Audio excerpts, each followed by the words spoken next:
Hello, Tech fans, and welcome into episode 172 of the Tech Sideline podcast, originating from TSL's high-tech studios in the Virginia Tech Corporate Research Center.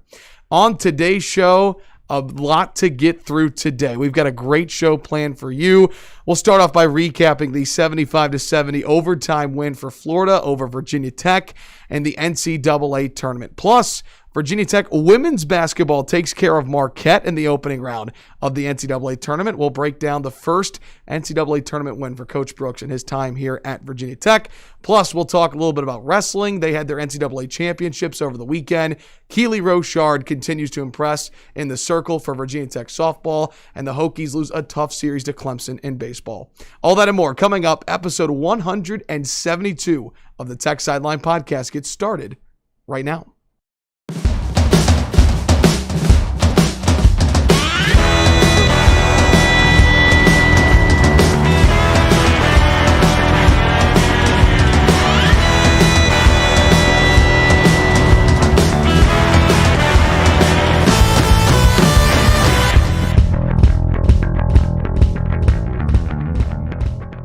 Whether you are watching live or archived on YouTube, listening on Apple Podcasts, SoundCloud, Amazon Music, Spotify, Google Podcasts, or on Stitcher. That's nearly 10 different ways you can consume the Tech Sideline podcast.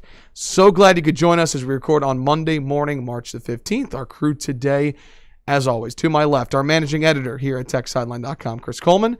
Across the way, our founder and general manager, Will Stewart. Behind the scenes, yes, he is the best podcast producer in the land. He is Malcolm Stewart, and I'm your podcast host, Evan Hughes. It's great to have all of you with us. If you are watching on YouTube, be sure to drop a question in for Will or Chris. It could be about any sport. We'll get to those at the end of the show. And Will, whether it's you're watching live or archived, what should our viewers do right now? With your good finger, click like, and with your broken finger, click subscribe. That's a joke that goes back to last week for those who don't get it. Tech Sideline Podcast is brought to you by Anytime Fitness. Each new member gets a free fitness consultation, and a program is designed. Sign up for $1 through your first billing period. You can call 540-951-1340. That number again, 540-951-1340. Ask for Tyler and tell him that Tech Sideline sent you. Tech Sideline Podcast also presented by Campus Emporium, Southeast Regional Training Center. You can go to southeastrtc.com today to get involved with Virginia Tech Wrestling and make an impact on their program, as well as DraftKings. Gentlemen, a busy week in Virginia Tech athletics. March Madness. You got fall sports playing in the spring. You've got so much Virginia Tech athletics going on right now. It's a great time of the year. Will, how are you doing today? Wore out. I was up till 1 a.m. last night. We were talking before we went on there. At one point this weekend on Sunday when the women were playing in the NCAA tournament, I had in my basement office, I had the television there on ESPNU playing the women in the tournament. And then I had my browser on the computer in front of me. And then I had another browser over here, and I had the women's softball team playing here, and the baseball team playing over here. So I was literally just doing this, looking from left to right, and it's very cool, but it's also a lot of work. So, Chris Coleman, how are you? How was your weekend? It was good, man. No complaints. How was yours? It was good. Anytime there's a lot of sports going on, it's fun when you get to have multiple screens out. You only get to do that a couple of times a year. So you guys in Bill Roth's SMA program were pretty busy this weekend too, right? Jake was doing softball. Yeah, how about Jake? Yeah. And volleyball. So he did volleyball too? He did. He did. He called. So that's the beautiful thing right now. Fall sports playing in the spring. You've got volleyball, men's and women's soccer playing. So there's a lot of sports to be brought. I didn't even know they were playing volleyball right now until you just said it. That's crazy that so much is getting packed into there you go. Such a small amount. So I was driving around Saturday, and the Radford High School football team was playing a game Saturday during the day. And that was their third game in, I think, 8 days or something like that. So that's some of what's going on at the high school level. Is I don't know why they're cramming games in really quick like that, but I saw one of the high school football players at the gym yesterday, and I said, well, football is a game I'd rather play than practice. So that's cool, you know, when you're young and you can you can take it, play as many games as possible. We've got a great show planned for everybody today. With there being so much going on in Tech Athletics, that means we've got so much to get through on the podcast. Coming up, we'll talk about Virginia Tech women's basketball with a thrilling win over Marquette, their first tournament since 2006, and they win against Marquette in the 7-10 matchup. We'll talk about the women's basketball team. We'll recap the NCAA Championships for wrestling, and we'll get to baseball and softball in just a little bit, plus your questions. But we begin the show today where we'll spend the most amount of time talking about Virginia Tech men's basketball. Saw their season come to a close following a 75-70 overtime loss to Florida on Friday. Naheem Aline dropped a game-high 28 points, but it wasn't enough. Will, let me start with you because the Hokies had a lead at halftime, had a lead in the second half, but they fall short. What was the main reason, in your estimation? Why did the Hokies fall to Florida? I think it's really simple. When it gets down to crunch time in the NCAA tournament, you got to make shots. And Trey Mann made a couple of big shots. Naheem made one, the one that sent in overtime, which was completely awesome. But I think, there's lots of stuff that goes into it. You can say, Aluma fouled out and Mutz fouled out in overtime. Beatty only had 1 assist in 29 minutes. Hunter Couture missed his last 7 shots. But that last thing I said, his last 7 3-pointers, that last thing I said kind of feeds into it. Tech got off to a hot start. I remember when it was 21-11. And I think Couture at that point had made 3 3-pointers. And things were looking really good. And then it kind of got bogged down and it became one of those tight NCAA tournament games. But to me, it's just that simple. Trey Mann's step-back 3-pointer, I think it was in overtime. First of all, I have to preface my comments by saying there was so much going on. I didn't really get a chance to digest the basketball game. So I'm kind of speaking off the top of my head, having looked at a few stats and going off my fuzzy memory, which is crammed with all sorts of stuff. But to me, I don't think it's real complicated. I think it gets down to that. If you watch the games, it's the teams that make shots. Because an opinion I'm developing is, as you watch, I've got it written down here, number 15 Oral Roberts over number 2 Ohio State, number 14 Abilene Christian over number 3 Texas, number 13 North Texas over number 4 Purdue, number 13 Ohio over number 4 Virginia, number 15 Oral Roberts over number 7 Florida, Syracuse over WVU, that's 11 over 3, that's a little different animal, number 8 Loyola Chicago over number 1 Illinois. There are a lot of well-coached basketball teams out there. It's interesting, you can see, sorry to go on and kind of hog the mic. You can see the difference in athleticism between two teams. Like if you look at Loyola Chicago and I think it was Illinois, one team is just bigger and more athletic than the other, but some of these teams are so well coached and then they get to shooting well and forget it. There's nothing you can do about it. And we saw that happen repeatedly this weekend. So that's kind of my long way of answering. Let's say Trey Mann misses a shot and Hunter Couture makes 2 of those last 7 3-pointers that he missed. We're having a different conversation today. Chris, your just general thoughts. Why did the Hokies fall on Friday? I thought Florida was a really good defensive team. I thought they did a good job pushing Tech out of their offense as the game wore on. Generally speaking, I agree with Will. I think the main reason Tech lost that game is because they only played 3 games in the last 40-plus days. Well, yeah. And that probably feeds into not making the shots late when you need to. Could easily be that way. But the NCAA defines an upset in the NCAA tournament as any team ranked 5 seeds lower than the higher team. And I believe I said there were 11. There have been 11 upsets like that so far. Wow. And which is the most ever, I think, and we're only a round and a half in. Remember we used to get excited when 12s would beat 5s? Right. And we don't talk about that anymore because it happens so much. Yeah. So a lot of these games, I don't really consider them upsets. We talk about parity in college, or lack of parity in college football. Well, whatever parity has left college football has gone right over to college basketball. And like, honestly, I grew up a football fan, but I've always loved Virginia Tech basketball. But now I actually like college basketball more than college football, because college football is. Why did you look up there? You should scoot your chair forward a little bit. It's bumping that back. There you go. Okay. All right. We don't want that falling down on your head there, we Chris. Don't want that. We don't want that. On my head. But yeah, I mean, I think Tech. I think they've got a chance to make some noise in the coming years for sure. But I look at that shot Trey Mann made in overtime to take it from a 1-point game to a 4-point game. And, coming into the game, more of his three-pointers this season were unassisted than assisted. So he does stuff like that a lot. Right. Kind of takes it a one-man show. In this particular case, it was not a very good shot. All right, Tech had switched, off the screen or whatever, and they had Pimsel. So Pimsel was on him. He's got a big man on him. He can blow right by him easily, and instead he decides to do a step back 21-foot three-pointer right, with 20 seconds on the shot clock. Yeah. If Tech gets if he misses and Tech gets the rebound, then the Hokies get the last shot and a chance to win it with any bucket. With a chance, yeah, exactly. It was not a good decision by him, to be honest with you, but it went in. He made the shot, but he made it. But your point about defense is very true. Florida challenged them.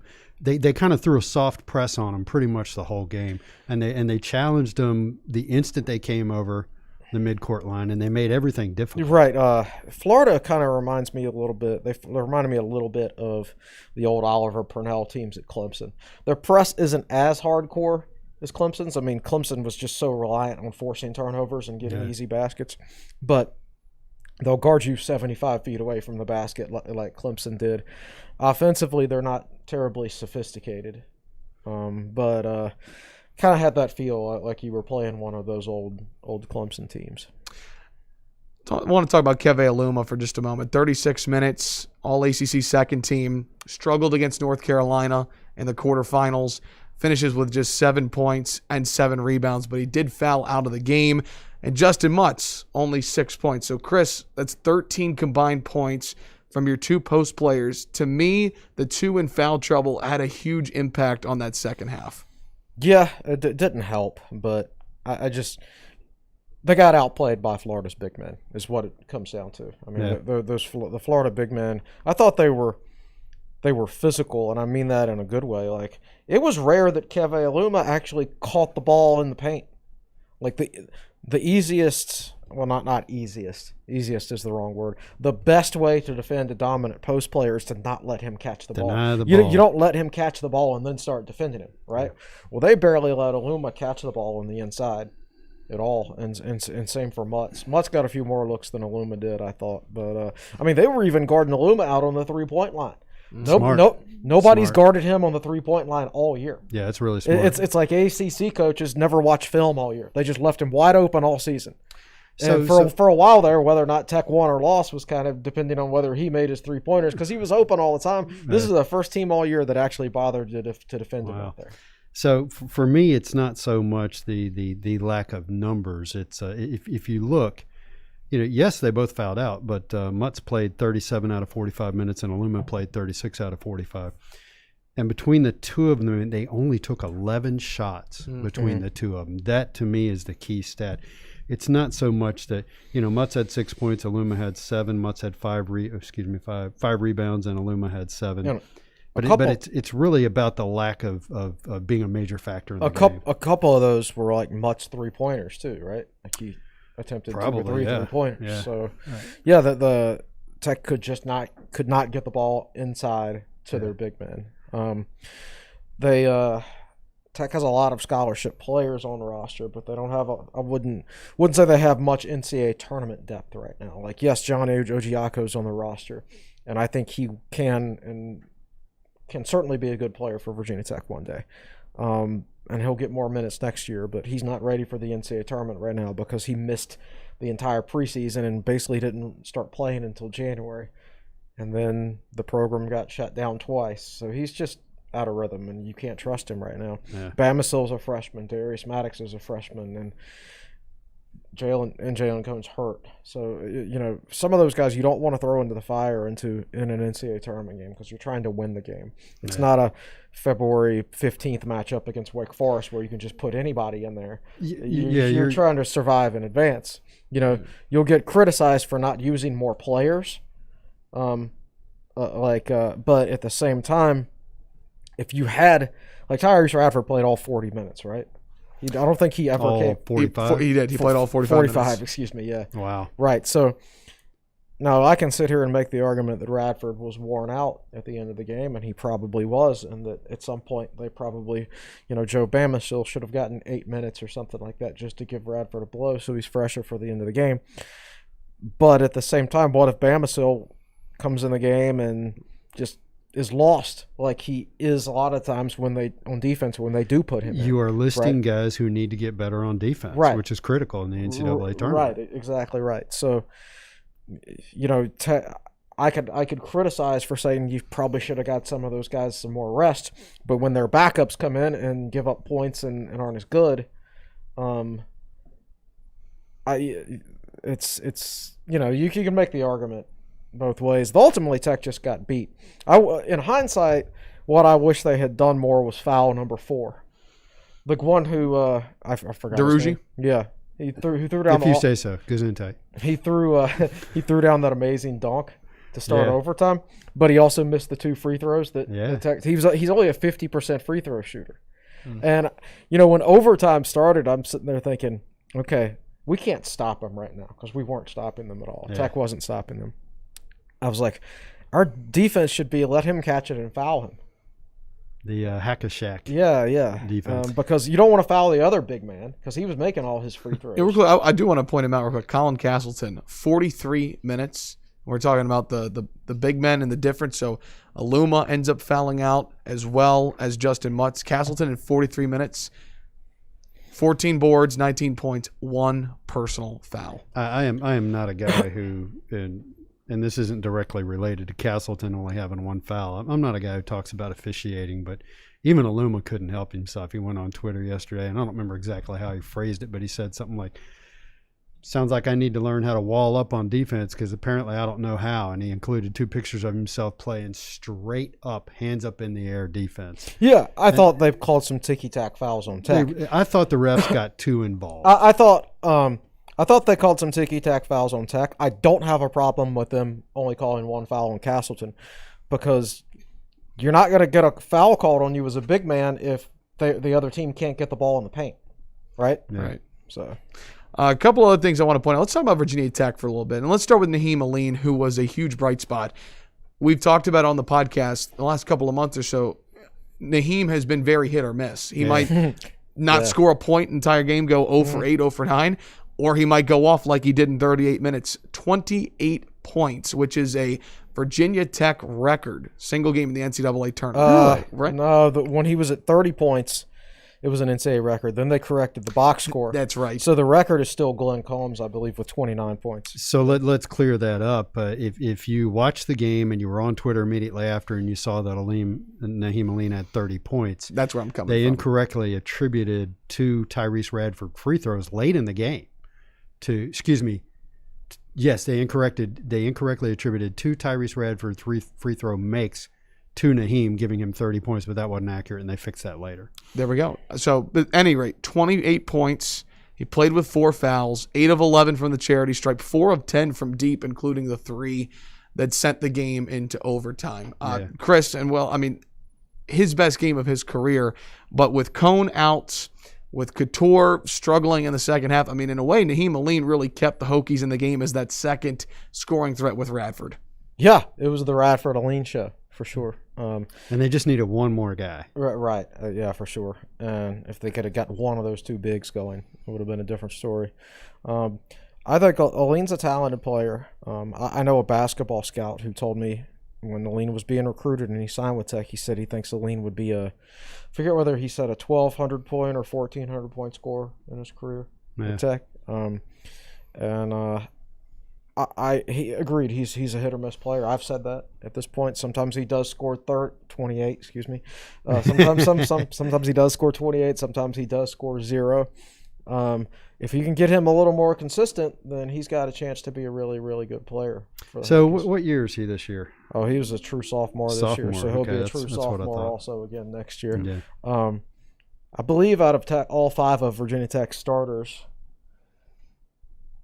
well, I guess Beatty was the highest recruited. He was actually a top 100 player. Yeah, he was a 4-star. But other than that, Naheem Aline was the highest rated recruit out of all the starters, and he was a mid-major recruit, right? I think he picked Tech over Dayton Wow. Yeah. We have a question in the chat here, and I knew this would come up. Neil Werner writes in, discussion item. I know Coach Mike Young loves Beatty and says he does a lot of things that don't show up on the stat sheet, but Beatty's stats in the NCAA tournament game were 0 points, 0 for 1 from the field, 1 rebound, 1 assist, 1 steal, 2 turnovers, and 3 personal fouls. With Storm Murphy coming in next year, do you think Mike Young thinks we need Wabisa Beatty next year? Question from the chat. Storm Murphy's the starting point guard next year, whether Wabisa Beatty's on the team or not. I don't think there's any question about that.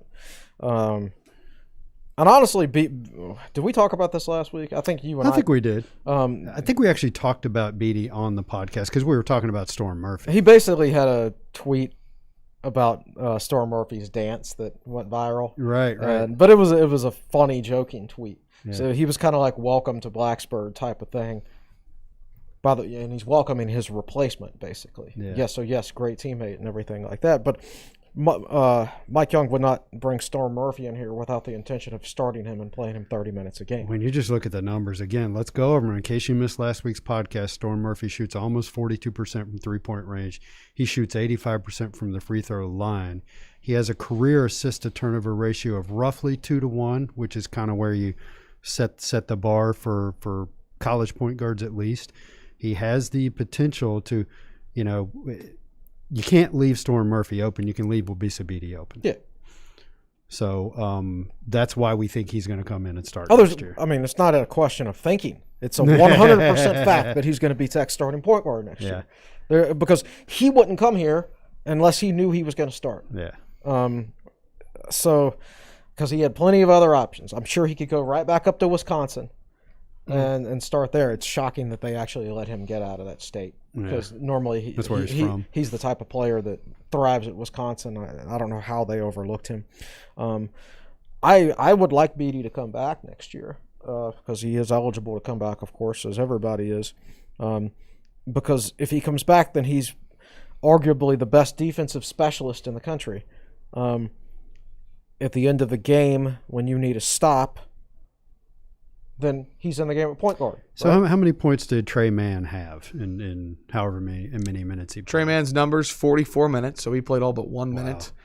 5 of 9 from the field, 3 of 6 from deep, 14 points, 4 assists, 4 turnovers, 3 rebounds. And this is a guy who'd been scoring 20-plus and had been recently. the focal point of the offense. He averaged 16 in regulation, so he scored 14 in 45 minutes. Played more minutes than he normally does anyway. Yeah. Because it's an NCAA tournament game. And so, Beatty held him. Beatty did a and I great tweeted job. this. Exactly. Beatty kept him under control. Yeah. So. And at least 3 of those points weren't scored on Beatty, as we saw. As we detailed. So, yeah, Beatty is a great defensive point guard, and that's always welcome. But, you need a few really good players on your team, and then everybody else to be kind of have specialist roles. Like Jalen Cone is never going to be a full-time starter for Virginia Tech basketball. He's not a point guard at all, and he's a 5'9" shooting guard. So you're not going to start a 5'9" shooting guard and play him 30 minutes a game at the ACC, but he's a specialist. He's going to be your 3-point specialist off the bench for his career. That's who he is as a player. And that's fine as long as, he buys into that. Yeah. And you're honest with him and you say, this is who you are in our program. And I'm sure that conversation has already been had, or if it hasn't already been had, it will be had in the coming weeks between Mike Young and Wabisa Beatty. Listen, we want you to come back. Mike Young's already said he wants Beatty to come back. Right. And he said someday he hopes he gives Beatty his start in coaching. But I suspect they're going to sit down and have the conversation. This is what your playing time would look like if you come back, and it's going to be about 10 or 12 minutes a game as opposed to 30 minutes a game. And which is fine as long as if all parties are honest with each other. And he's a guy that in his time here, his shot hasn't improved, the mechanics of it and the sheer numbers of it. So I would. Assuming he wants to spend another year in school, I would think that the prospect of being a specialist who can really focus on one thing and really bring that to the table might be attractive. It might be. Who knows? But I do know that if he comes back and Padula, the freshman point guard, Padula that they've got coming in, they can, and it took us. Here it is. 33 minutes. They can redshirt him. if they wanted to. And every day in practice, that kid can go up against the best defensive point guard in the ACC and will be Beatty, right? So, or maybe he could do that anyway if Beatty was a grad assistant. But at any rate, I think it would be a benefit, short term and long term, if Beatty came back. But Storm Murphy's got to start, and he's got to be your 30-minute-a-game guy, point guard, in my opinion. All right, so we're recapping Virginia Tech's overtime loss in the second round of the NCAA Tournament on Friday. We just kind of recapped the game itself. I want to spend a little bit of time taking that 10,000-foot view of everything that has transpired from November until now. We'll do Rosebud and Thorn in just a moment to get Will and Chris's thoughts, but I want to point this out, and Chris, you touched on it here just a moment ago. So February 6th, Hunter Couture, buzzer beater, sends the game in overtime at Miami. Tech wins against the Canes on the road. Then they go on a COVID pause. Florida State canceled. North Carolina canceled. Florida State canceled. Come back after 17 days, lose to Georgia Tech.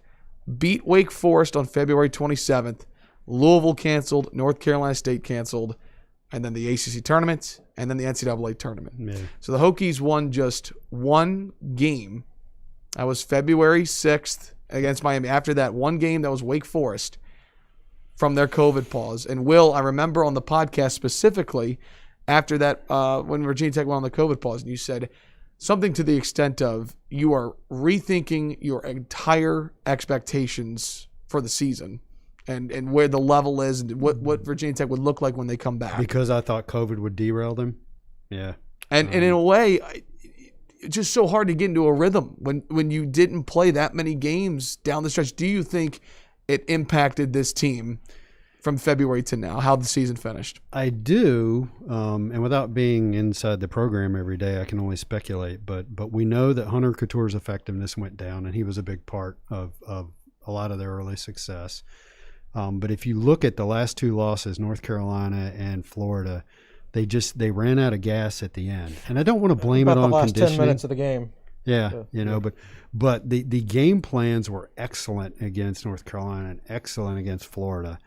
And the players just couldn't carry it out. And over 40 minutes or 45. Or 40 or 45 minutes. And so that's something I'd like to see change next year. Only Mike Young and his players know how much of that was COVID and how much of that was just needing to mature and get better at those types of situations. You hate to be right about stuff, but I tweeted out, I screen capped the last part of the schedule. They beat number 8 UVA to go to, I can't remember, the record was something like 13-2, 7-2 in the ACC. I think they lost to Penn State and Louisville at that point, and that's it, maybe. And Syracuse. And Syracuse. Yeah, and then the next, so it was 3 losses, not 2. 7-2 in the ACC, probably 12-3 overall or something like that, and man, it just went south after that. And what I said in my tweet was not a lot to like after that UVA win, and somebody said actually there was a lot to like, and I said you're correct. Just looking at the schedule from a wins and losses standpoint and not being able to play, that was ugly. But if you drill down into the program, you did see some very encouraging things. And Chris, we would have really learned a lot about this Tech team coming off the win against Virginia when you had 2 games against Florida State, a game against North Carolina, a game against Louisville. Yeah. There were a lot of big-time games that weren't played this year. And this is why Tech was a 10 seed. It's because, and I looked at these numbers last week because they're all available on the NCAA Tournament website, and all the teams seeded ahead of Tech, they played more Quadrant 1 games, and they beat more Quadrant 1 teams. Tech only had 2 Quadrant 1 wins all year. And a lot of these teams that were seeded, like Florida, for example, who was a 7 seed, had 5, which is more than any ACC team in the entire, any ACC team. Yeah. So the ACC was down this year, and Tech had an opportunity to pick up more Quadrant 1 wins and play more Quadrant 1 games, but their game at UVA was canceled. Both games against Florida State was canceled. The game at UNC was canceled. So Tech would not have won all those games, but they probably would not have lost all of them either. But if you're the selection committee all you can take account of is the information that's in front of you. You can't look at it and say, "Oh, well, they would have probably won two more quadrant one games if they played, so we'll bump them up to a 6 seed because of that." You can't do that. So I thought not only is it tough luck getting so many games canceled, it's the games that were canceled. It was particularly bad luck. And the timing of it later in the season instead of earlier in the season. And you've got to learn how to understand how the NCAA selection committee uses the net rankings. Your net ranking doesn't matter so much. In fact, it matters hardly at all. The net rankings only exist to form the quadrants, right? Right. So it's what you do against quadrant 1, quadrant 2, quadrant 3, quadrant 4 is what matters. For example, I forget which team it was that ranked 8th in the country in the net, but they played in a small conference and they went 0-2 against their quadrant 1 opponents. So they only got like a 14 seed, right? So if the NCAA, if the selection committee actually used the net rankings of each team to seed the teams, that team would have been like a 2 or a 3 seed, right? Instead, they were a 14. So it doesn't matter that Tech was 50th or whatever in the net. What matters is they only had 2 quadrant 1 wins all year, and that's why they were a 10 seed.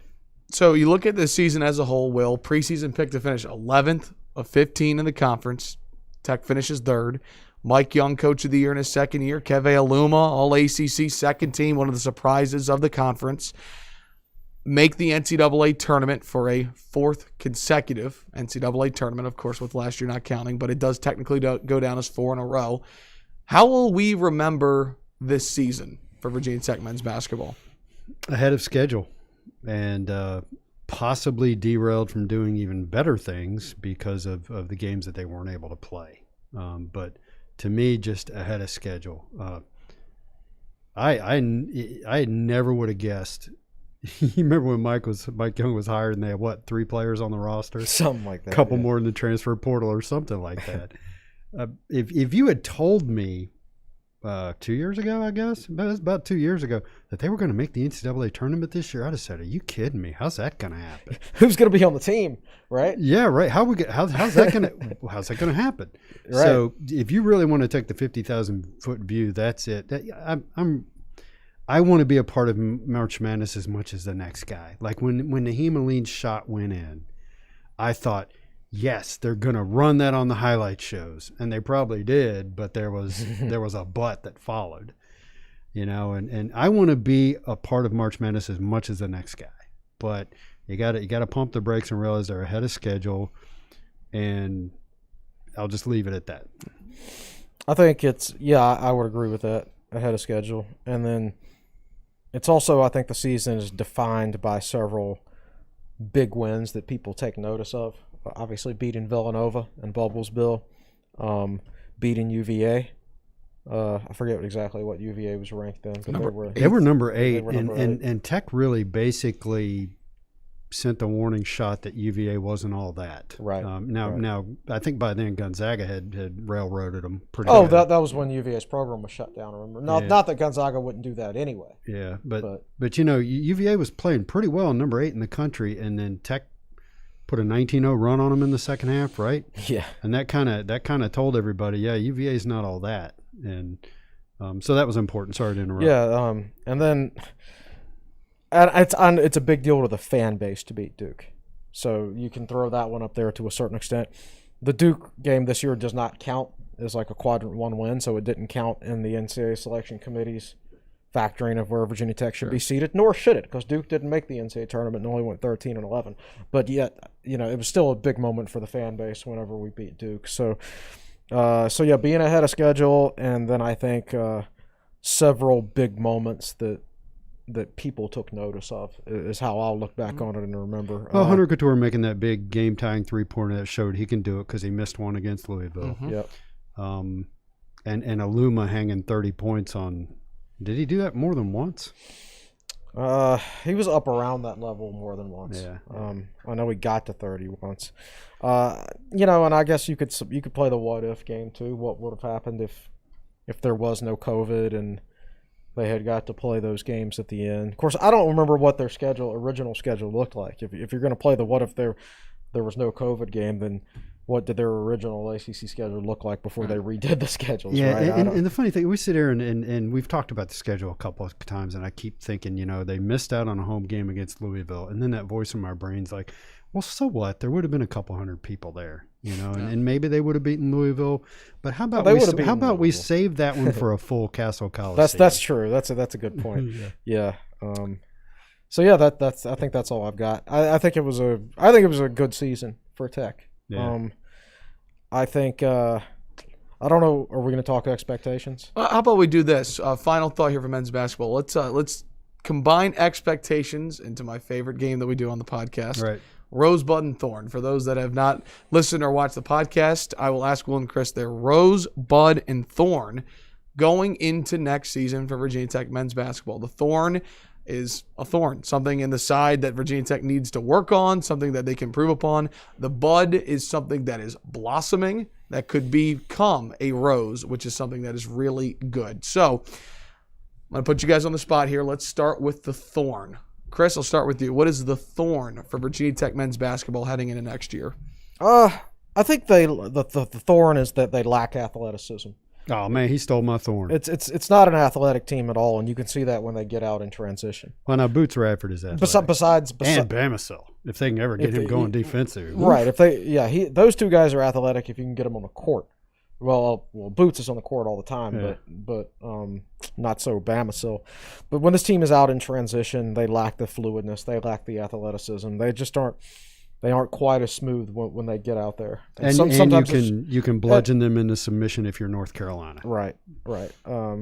So I think if they can improve a little bit in transition, their ceiling for being a good transition basketball team is capped because of their athleticism. But I still think they can be a little better from a decision-making standpoint and everything like that. So I would say that's my thorn overall, is the lack of athleticism on the team. And you get the rose here. I'm sorry, the bud. What do you have as the bud? What is something that is blossoming on the rise that could turn into the rose? the entire damn program.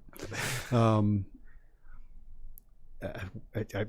can't single one thing out. Just Torrey Murphy count? You can say that. Yeah, that's if you want to be specific about players. You can do players individually, something as a team, whatever. Yeah, however you want to say it. I just maybe that's my answer. The whole program. You can see a lot of good stuff happening and starting to bloom.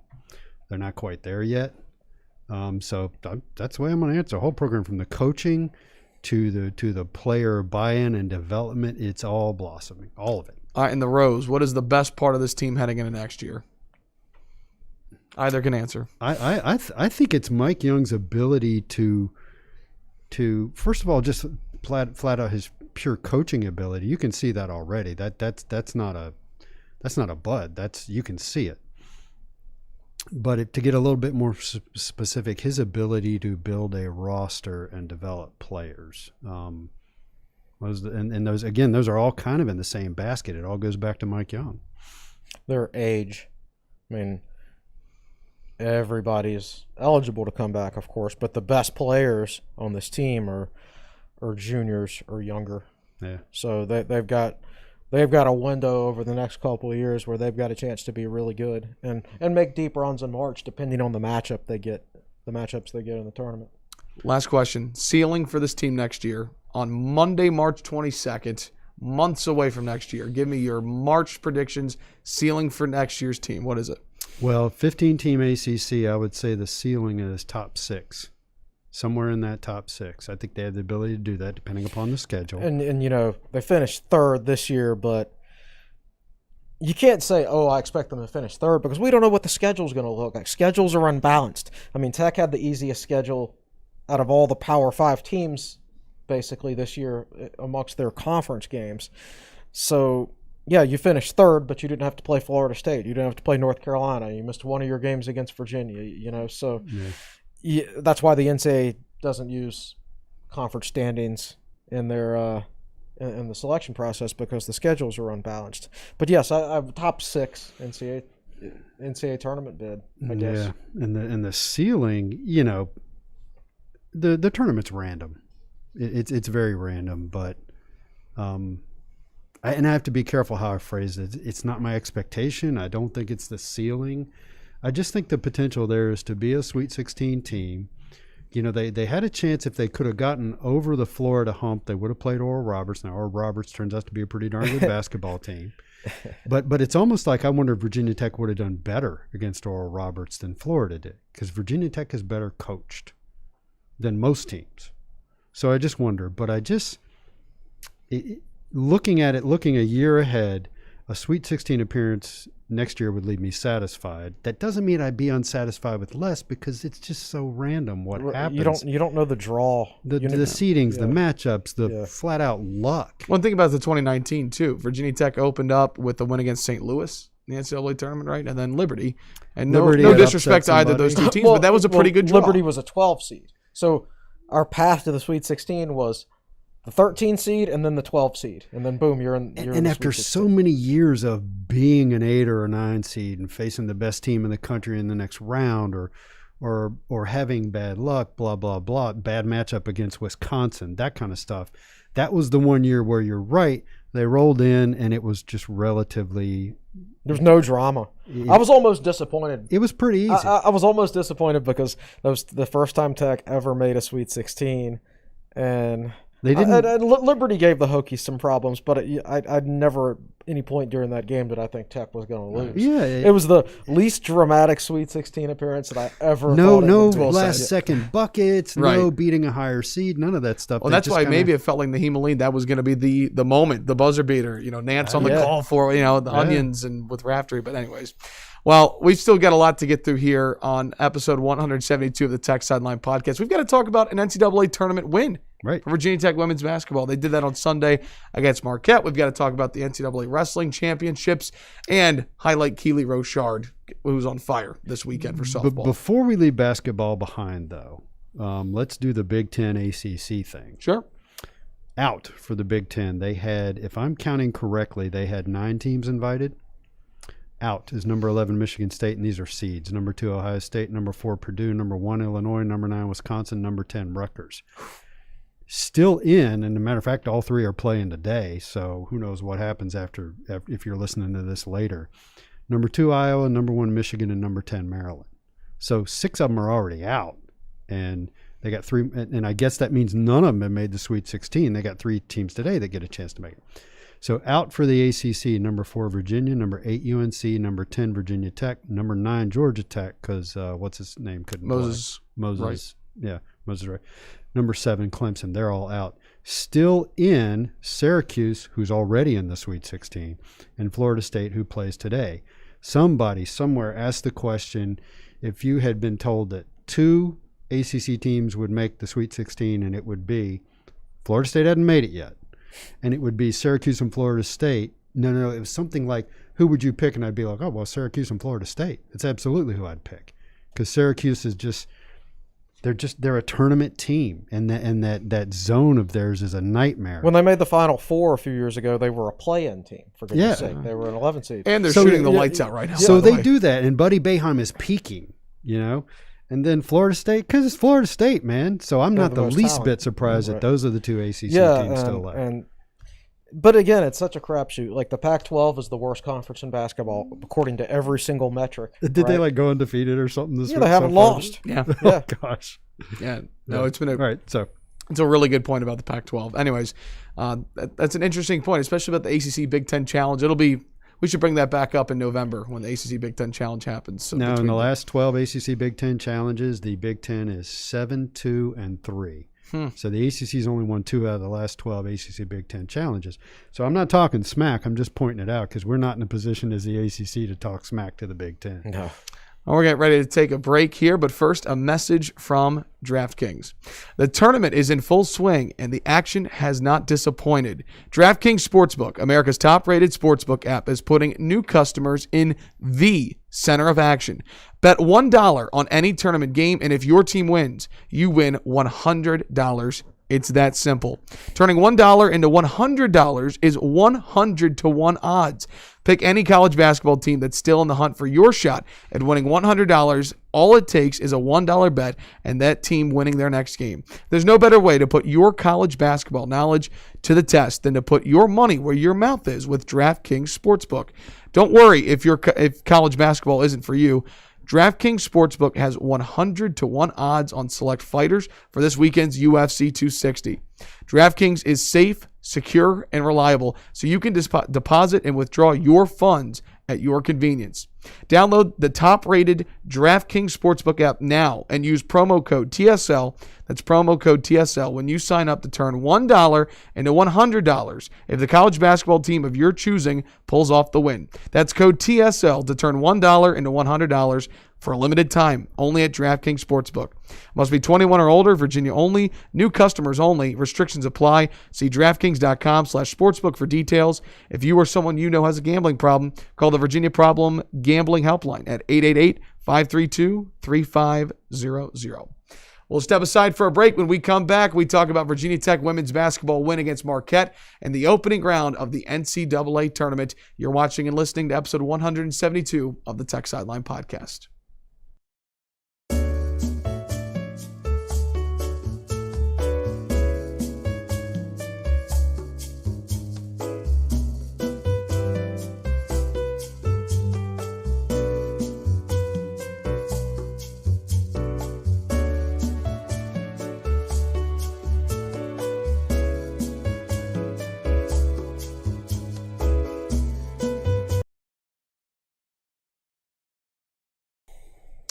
Welcome back into episode 172 of the Tech Sideline Podcast. It's great to have you with us. Evan Hughes alongside Chris Coleman, Will Stewart, Malcolm Stewart behind the scenes. If you have a question for Will or Chris, I promise we will get to them at the end of the show.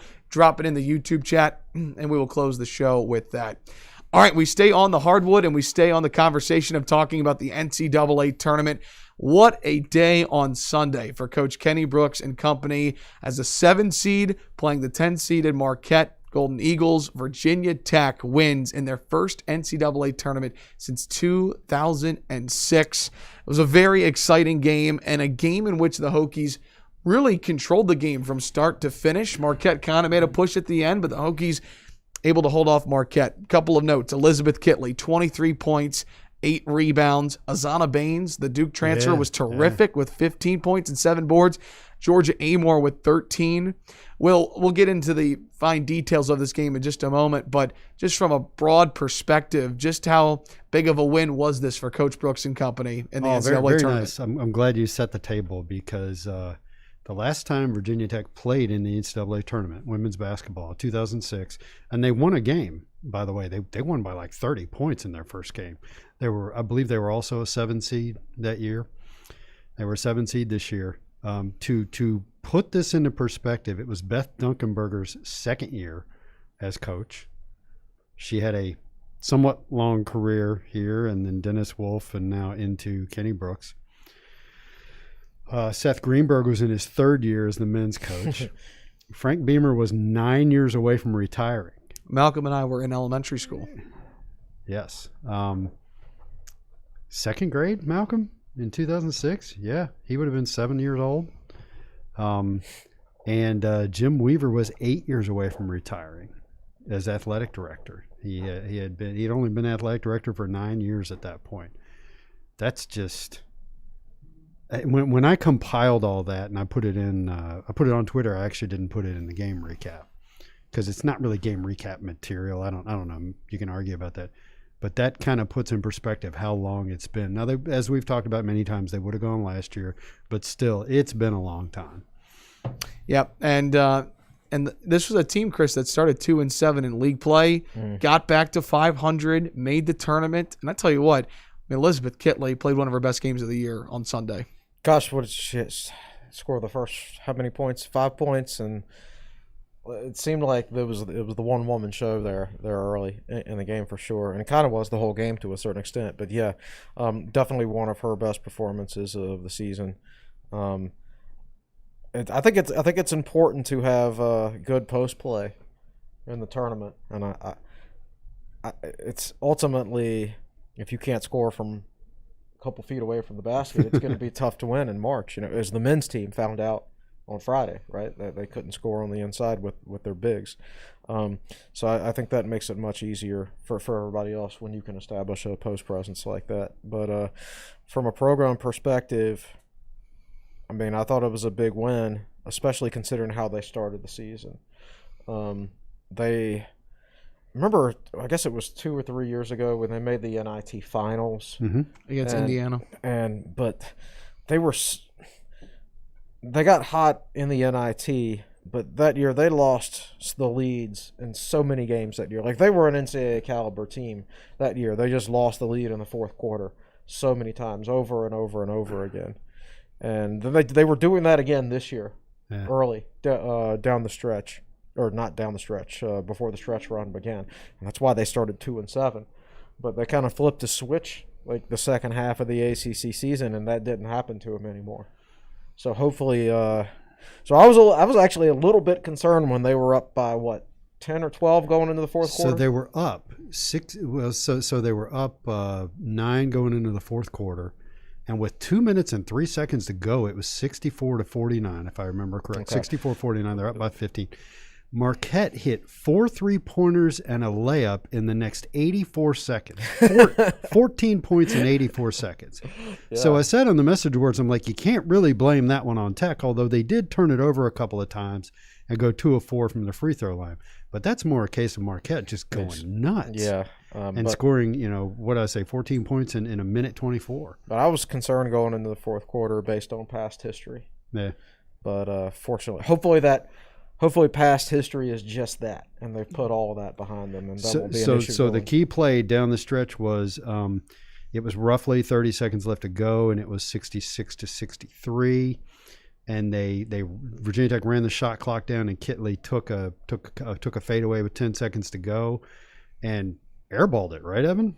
I think she airballed it, or close to it. It like skipped off the front of the rim. But Marquette didn't box out, and Kayla King came running down the baseline, cut through the middle, grabbed the rebound, got fouled, and that was that. Yep, so that was a huge. Kayla King was kind of the icing. And the other two players I want to give a shout out to are Baines. Baines' season high was 16, and she scored 15. Yeah. And 7 boards. Yes, so that's a big game for her.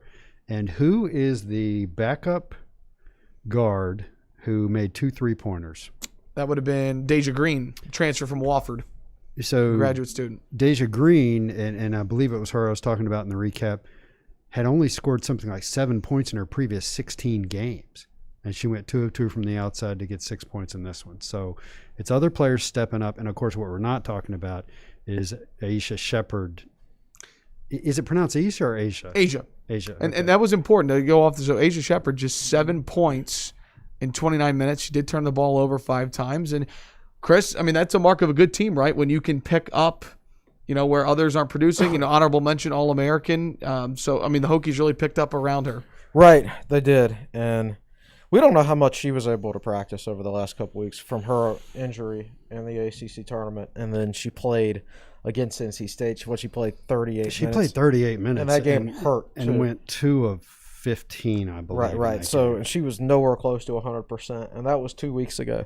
So I imagine she did not do much practicing over the last couple weeks just to get herself to the point where she could actually play effectively with limited pain.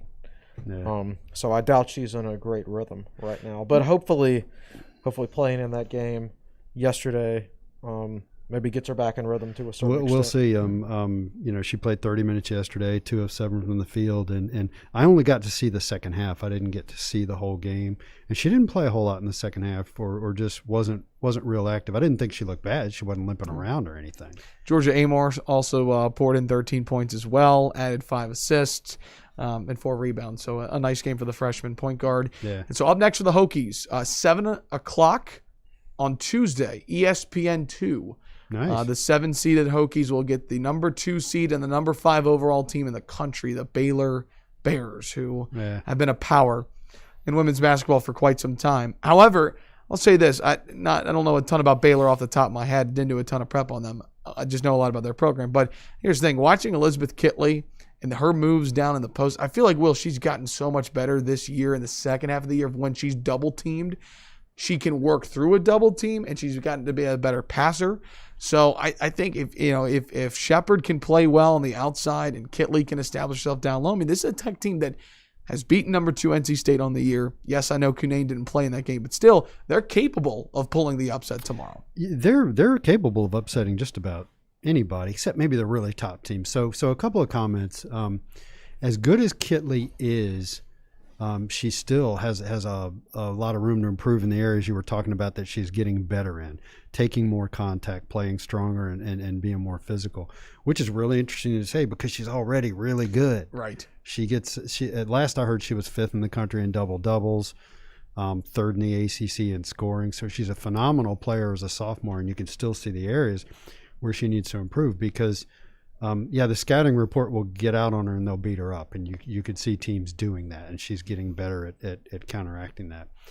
And the other thing about the women's game is if you have watched men's basketball and you've gotten used to Virginia Tech, the men's team, for example, has knocked off number 1 and number 2 and number 3 teams I would say fairly often. For a program that doesn't have a great history, they certainly have a great history of beating number 1 teams. That stuff doesn't tend to happen a lot over on the women's side. It's still the teams at the top are a lot better. There's more parity than there used to be, but they're still, getting there. It's still sort of it's still a sport where the number 1 team can beat the number 20 team by 50 points. Yes, yeah. So those are the caveats going into the Baylor game. But absolutely, if Virginia Tech has got the tools in the toolbox, they have the post player, they have 3-point shooters, they can get out and run the floor. If Baylor doesn't show up and doesn't play well, it could happen. And again, that's on ESPN2 tomorrow, so a great chance to watch them in action on Tuesday against Baylor, and we'll keep you up to date here at Tech Sideline on Twitter. All right, let's transition here. Let's talk about a couple other sports. NCAA Championships were this past week.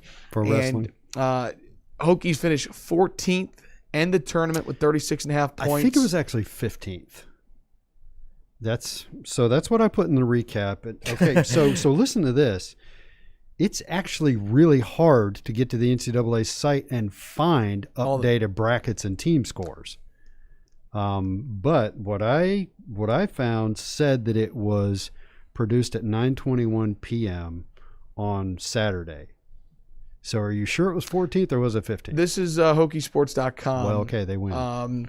But maybe this was at 7 o'clock. Anyways, 14th or 15th. We'll put it at that.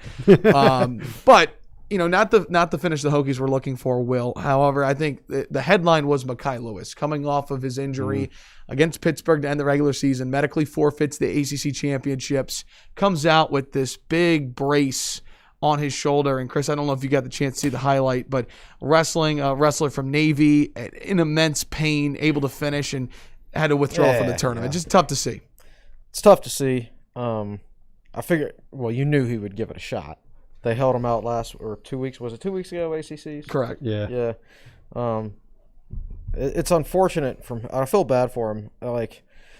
He had such a high early in his career where he won the national championship, and then the next year he takes the Olympic red shirt to prepare for the Olympics, and then, there are no Olympics because of COVID, and then he comes back and he's going for another national championship.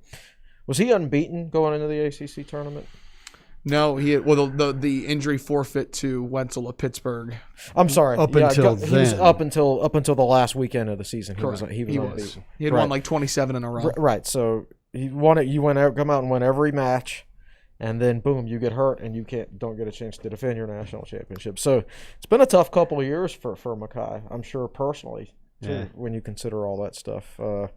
I don't know. Guess what Virginia Tech's winning percentage was this weekend in the matches that I watched? Over 0.0. I continue to be the worst luck. Well, I want to correct myself. It was after a session they were 14, so I believe you are correct. They finished 15th. They did finish with 36.5 points as a team for 15th. But there were a couple All-Americans.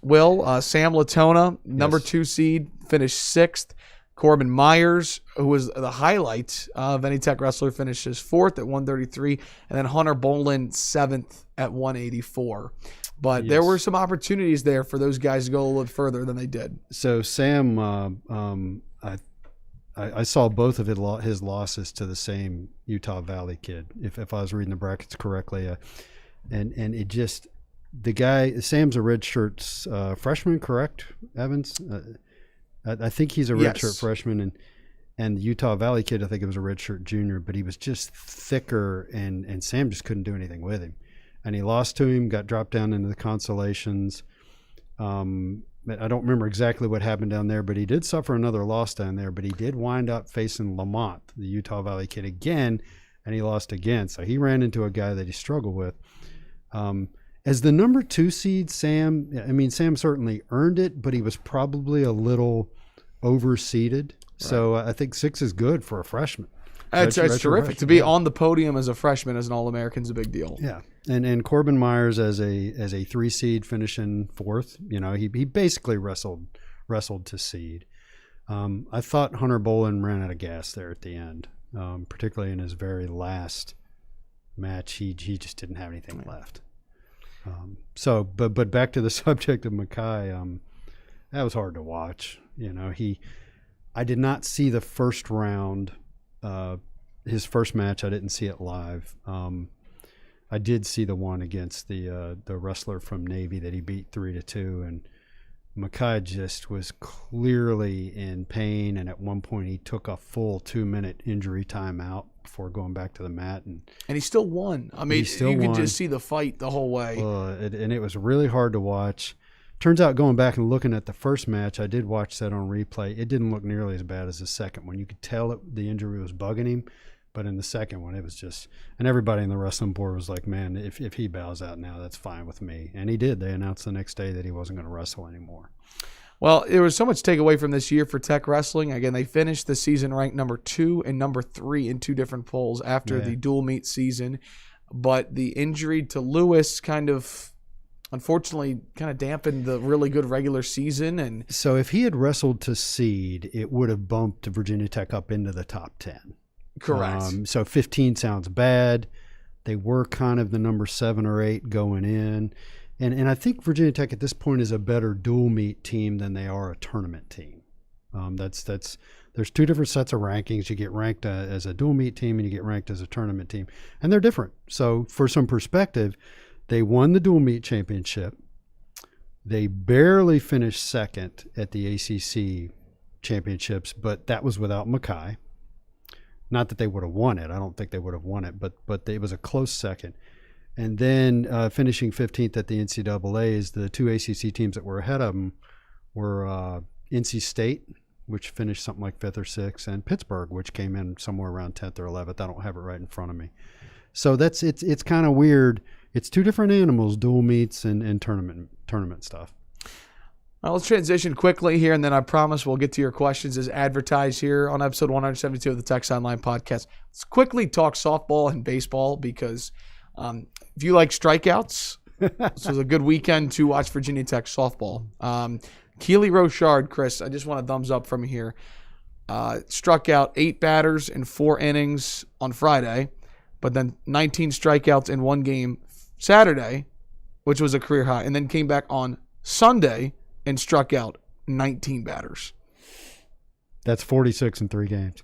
That's and the first game was a run rule game, so right. Yeah, it could have been more. They actually took her out after 4 innings, trying to rest her for Saturday. So they had someone, but she continues to impress and continues to chase after Angela Tincher O'Brien's career strikeout record. Well, how far is she behind that? It's a great question. Well, she's going to have an extra year, so she's going to break. Correct. And she's a junior right now, technically. Even though she's a senior in school, she's a junior this year. So she's going to end up playing 5 years if she chooses to. So now I haven't looked the numbers up. I did. If you want to know the Angela Tincher story, just Google the greatness of Angela Tincher Tech Sideline, because I did write an article at the time about where she stood when she finished in NCAA history in strikeouts, and it was really impressive. So I guess that's the next step, to look it up and see where is Keely Rochard in relation to that. Yeah, and not just, this isn't, not to hijack the conversation, but how's the NCAA going to deal with career records with this? They're going to have guys playing 5 years of basketball. Yeah, like Storm Murphy's going to be in his 5th year, and it's not and he never redshirted, right? So he was a starter. He's already started in college basketball for 4 seasons. 129 games. 129 games. And he's going to start for a 5th year at Virginia Tech next year. So I don't know. And he's not going to break any records as far as I know. But there's going to be kids out there who do break records probably because they got to play for 5 years. So how's the NCAA going to handle that in their official record keeping? Because, like, I don't think, you can't compare across eras and things like that. But if I was a record holder and I broke my record in 4 years and somebody beat my record, but it took them 5 years to do it, I'd be a little ticked if the NCAA gave them full credit for that record. The only parallel that I can make, and unfortunately I'm fuzzy on the details, is NCAA football early mid-2000s made a change to the clock to move the game along faster. And they also made a change to counting bowl game stats. Yes, and they didn't make any adjustments. So not only that, but back in the day, the athletes played 11 games, then a bowl game, which didn't count. So they were really playing 11 games. Well, these days you can play 12 regular season games, a conference championship game. You can play like 15, 16 games. And to my knowledge, they're not throwing asterisks around. They're just putting them into the record book. So that's what you're going to wind up with. A note from Chip Grubb, known as Hokie Chip on the boards, does a great job of covering softball. I bet he knows here the at Tech numbers, Sideline. right? Well, he dropped this in his softball recap that he has sent. That's going to be available on the website today. Pitt's top 3 hitters: Cammie Compson, who's hitting .333 coming in this weekend; Morgan Batesel, who's hitting .322; and E.C. Taylor, who's hitting .304 coming into this weekend. Combined 1 for 20 against Keely Rochard and struck out 17 times. Oh my gosh! I wanted to win all 4. Tech went 3-1, and so I either texted or emailed Chip that, and I said, "That's nice. I wanted all 4." Chip said, "Well, so did I, but the bats just got quiet in the one game." Did. Well, and again, they're not throwing Rochard every game, so they've got 2 very talented freshman pitchers, and Mackenzie Osborne and Ivy Rosenberry, who have a lot of potential. But to win, you have to have deep pitchers. So I think the coaching staff saying, "Hey, there's 4 games. We're going to give them opportunities. We're still going to try and win the series with 3 or 4, but they're going to try and give them every opportunity to compete in the ACC." Well, it's very obvious at this point that Tech has a chance to make a deep run in the NCAAs, and to do that, you need more than one pitcher, though. Right. You're going to have a second pitcher in there. So it is, even if you sacrifice an opportunity to sweep Pitt in the regular season. Right. One game to get those pitchers reps. Yes. You need to develop some depth there, because you will need it come tournament time. Yeah. All right, a quick note about Virginia Tech baseball. They drop out of the top 25 for D1 baseball. Lost to North Carolina Greensboro, a really good non-conference opponent from the SoCon, 7-2 on Tuesday. They went down to Clemson this weekend, lost on Friday, came back on Saturday. Gerard had to leave after 3 innings due to a groin injury, something that he has suffered in his college career. So they're out of pitchers, basically. Well, hopefully he comes back out. The Anthony Simonelli is still recovering from an injury, their Sunday starter, but Shane Connolly, back-end pitcher for the Hokies, their closer, who was a Friday night starter at the Citadel last year, 7 innings on Sunday, over 110 pitches, 11 strikeouts, no walks. Hokies had a 2-1 lead in the 8th and then gave up a 3-run homer, lost the series 4-2. Oh, right, because their bullpen is now starting. Right? Yeah, that's right. So, Tech doesn't have the pitching depth to be missing 2 of their 3 weekend starters. Yeah, especially when their Friday night game is kind of a bullpen game anyway, generally. Yeah. So that's not going to work, especially when you got 6 freshmen starting in the hitting lineup. So so it's getting rocky, but it's still fun to go see a game. And there's still a lot of talent there. But I tell you what, every week, they go to Pittsburgh this week. Pittsburgh's a team that's typically at the bottom. No, they're ranked 18th in the country. Yeah. They won at least 2 games over UVA this weekend. I believe they won the series. Yes, and they've won. So Pitt is a really good baseball team. So, anyways, point is, it's crazy. Like your Pitts and BCs are good this year, and like UVA's bad. And Duke is way up there. Is Duke way up there now? Even Clemson had a losing record going into the series this past week. So final note before the questions. Here's Chip Grubb. I was a little off. I thought Rochard was a little bit closer. You want to take a guess how many strikeouts Angela Tincher had in her Tech career? 3,000 and something? No, a little bit lower. No clue. 2,149. Okay, Keely so- has 554. So just to put into perspective, That tells you how good Angela Angela Tincher Tincher Lord. was. So, all right, let's go ahead and get to the questions because we've got a lot of them. Thanks so much to everybody for waiting and dropping them. It's our favorite part of the show when you get to interact with Will and Chris. Let's go ahead and look at some questions. First one's from Anthony Price. What is Mike Young's contract? Hopefully he won't be like Buzz and bounce. I mean, Mike Young's from Radford. He grew up here. His family's is here. He's not going to bounce. This was his dream job. And he's doing well at it. He's doing well at it. They're about to refurb Castle. I don't think the guy's feeling frustrated or wanting something else at all. No. And plus, within the next couple of years, he'll be 60 years old. Right. Guys just don't start bouncing all across the country trying to build their resume when they're 60 years old. At that point, find the job you like and you stay there, and then you retire. Right? So, and I think that's the situation we are with Mike Young. I don't think he's going anywhere. So, Anthony, rest easy. That doesn't mean that Whit Babcock is going to insult Mike Young, by I don't know what Whit's going to do, but I don't think he's going to rock that boat. So I wouldn't worry about that. He did have a $90,000 bonus that he received after winning ACC Coach of the Year this year. I think he had several bonuses. I think he gets a bonus for making the NCAA tournament too.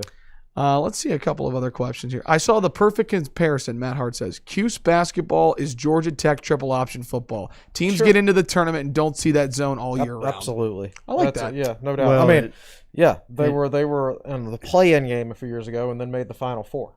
Yeah. I think that's certainly part of it. And if you're an ACC team, at this point, you're used to seeing it to a certain extent. And then there were times that Georgia Tech not times, they would generally struggle in bowl games because the other team had, 4 or 5 weeks to prepare. Yeah. So we do have a special guest in the studio today, a prospective student visiting from upstate New York. Kyle Marchak is joining us behind the scenes, very talented student who is considering Virginia Tech. He's been chiming into the comment section. So first off, Kyle, welcome. Hokies in the chat. Welcome, Kyle. He is considering Virginia Tech in our sports media and analytics program. He asks here in the YouTube chat, do you think Loyola Chicago is considered underseeded as an 8 seed, and would you constitute their wins as an upset? I don't know that I can answer that directly, but I will say this. Watching them win yesterday just didn't have the same zip to it that it had when they went all the way to you already done it once before. People aren't as surprised. I'm like, that's a good basketball team. It was certainly no surprise when they beat Georgia Tech. Right, especially with no Moses. With no Moses, right? I think they're. I wasn't surprised. Is it an upset? Yes, technically, yes, it's an upset because it's. I think the official ruling by the NCAA is anything. If there's 5 seeds difference between the teams, then it's an upset. So yeah, it's an upset, but it's one of those upsets that you're not surprised by, right? Like, I wasn't surprised when Ohio beat UVA because UVA had to play an NCAA tournament team, and they didn't get to practice all week. They showed up the day before. What do you think's going to happen there, Yeah. right? There are some upsets that don't surprise you, and then there are some upsets. Then there's 98 Temple, Virginia Tech, right? There's a big difference between upsets here. So I was not surprised at all by that. Yeah. They're an enjoyable team to watch play. Yeah, they really are. Now are they underseeded? I don't think they're under Playing in the Missouri Valley, tough to. Yeah, and I don't have their numbers right in front of me, but now I will say that I do think the whole quadrant, breaking it off into quadrants and things like that, I do think that helps the Power 5 teams and doesn't help the mid-major teams. Because unless you get them scheduled in non-conference. So let me jump in here and say, and this is a year where there were fewer non-conference games, right. So there was less opportunity for teams like that to make a name for themselves early. Yeah, that's definitely true. So they just didn't have the opportunity for quadrant 1 wins and things like that. Most likely, I don't have their numbers right. Maybe that's part of what's going on, is that you don't really know what these other teams have because you didn't get to see them all that much until they went into their conferences. Well, I think the upsets this year are reflective of it being very difficult to seed teams this year because it's not like you can compare their non-conference performances to each other. I guess you can, the ACC versus Big Ten to a certain extent, but the fact that non-conference schedules were limited, conference schedules are unbalanced as it is, and this year they were even more unbalanced, right? Teams get shut down in January. Some teams get shut down in February. Some teams were getting shut down in March. I mean, there's no reason to really nitpick what the committee did this year because it's a tough job every year, but it was an impossible job this year to get it right.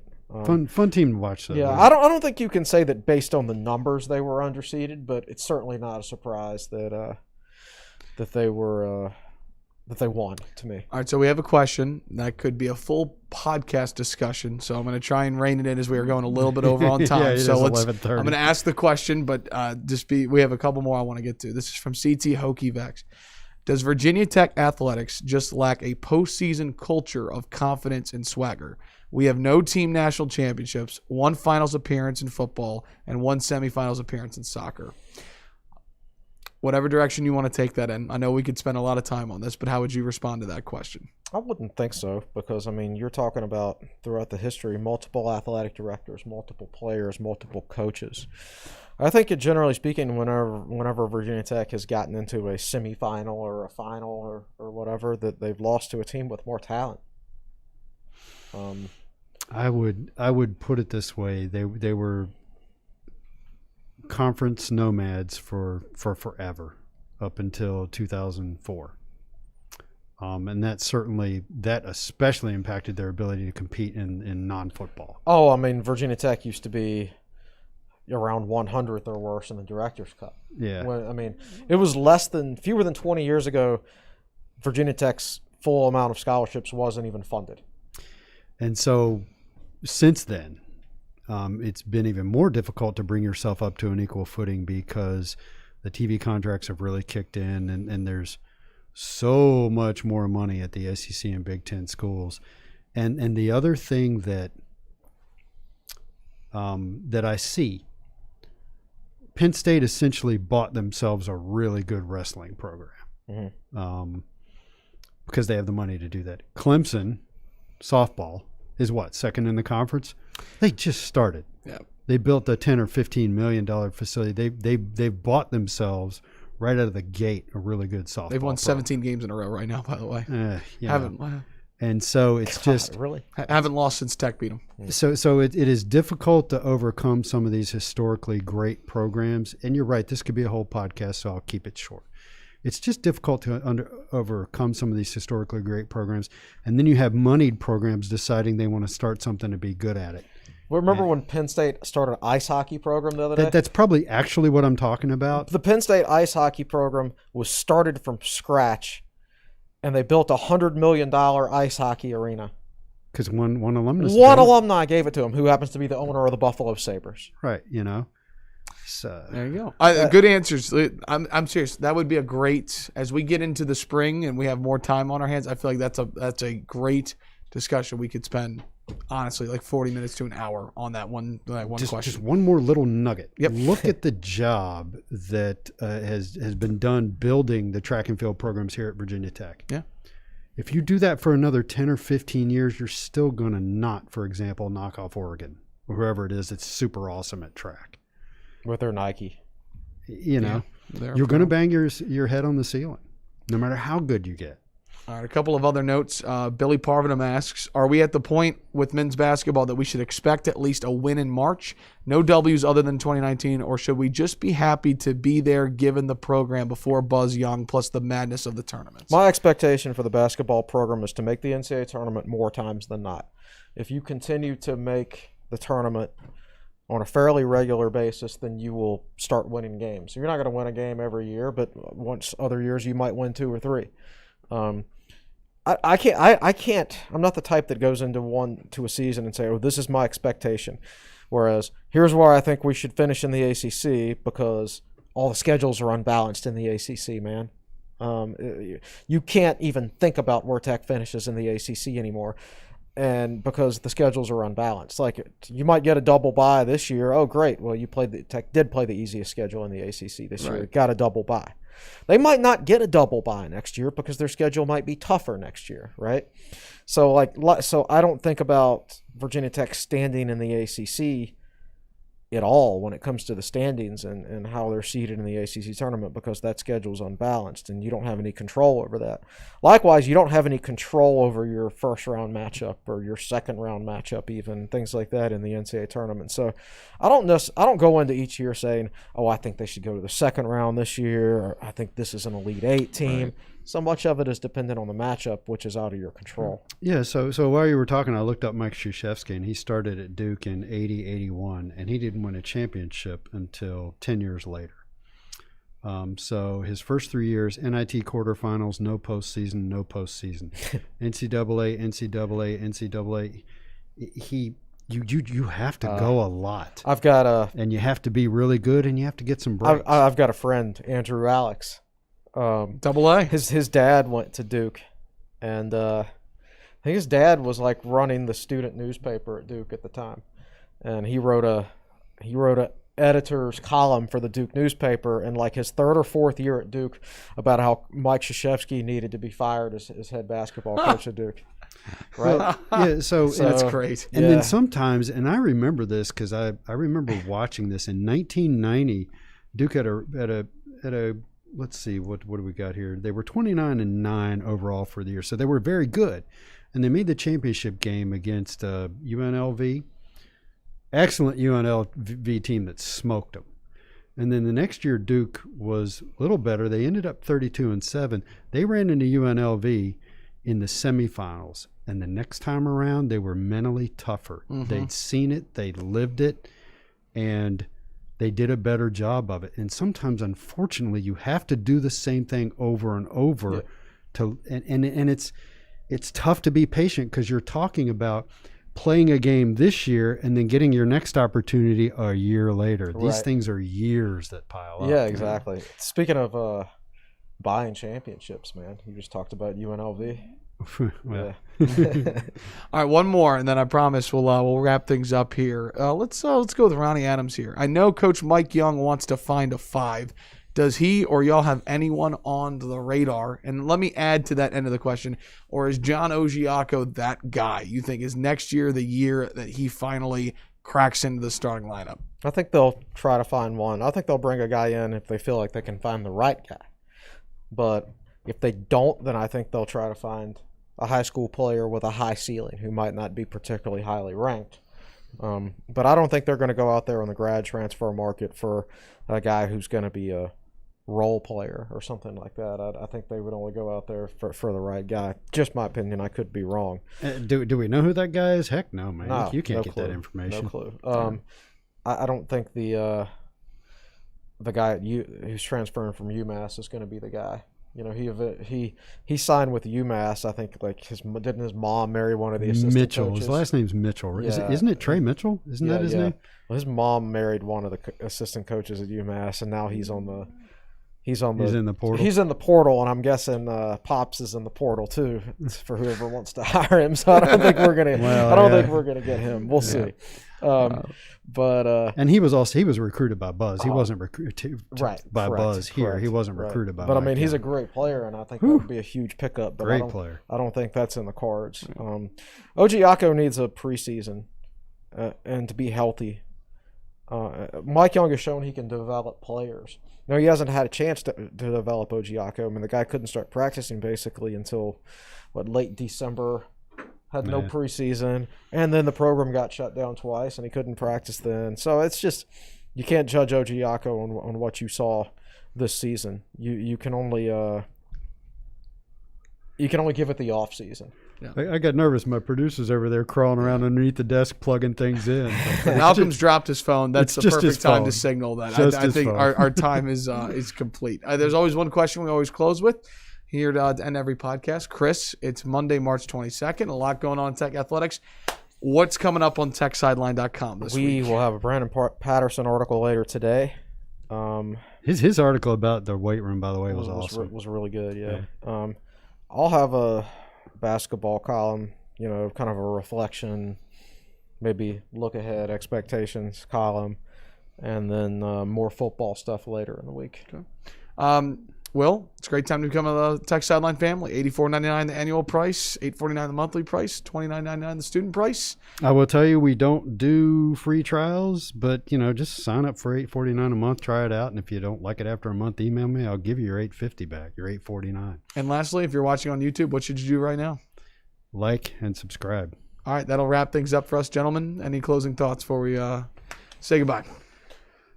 I'm glad next weekend won't be as busy as this weekend was. Well, I have no closing thoughts. If I couldn't fit it in an hour and 37 minutes, then I think we've knew said today enough. was going to be a long one. Again, tomorrow night, we'll have coverage at Tech Sideline on Twitter of the women's basketball second round against Baylor. Yes, and we got to rustle up Jake and see if he can do I knew Jake wasn't available to do a recap for yesterday's game, but hopefully he will be for Tuesdays. Perfect. That's we're on Twitter at Tech Sideline. Will's on Twitter at Will Stewart TSL. Chris is on Twitter at Chris Coleman TSL. That'll do it for us. Want to thank everybody for watching and listening. Thanks so much to everybody for the thoughtful questions. We really appreciate it, and it truly is our favorite part of the show. That'll do it for us. For our managing editor here at TechSideline.com, Chris Coleman, our founder and general manager, Will Stewart, the best podcast producer in the land, behind the scenes, Malcolm Stewart.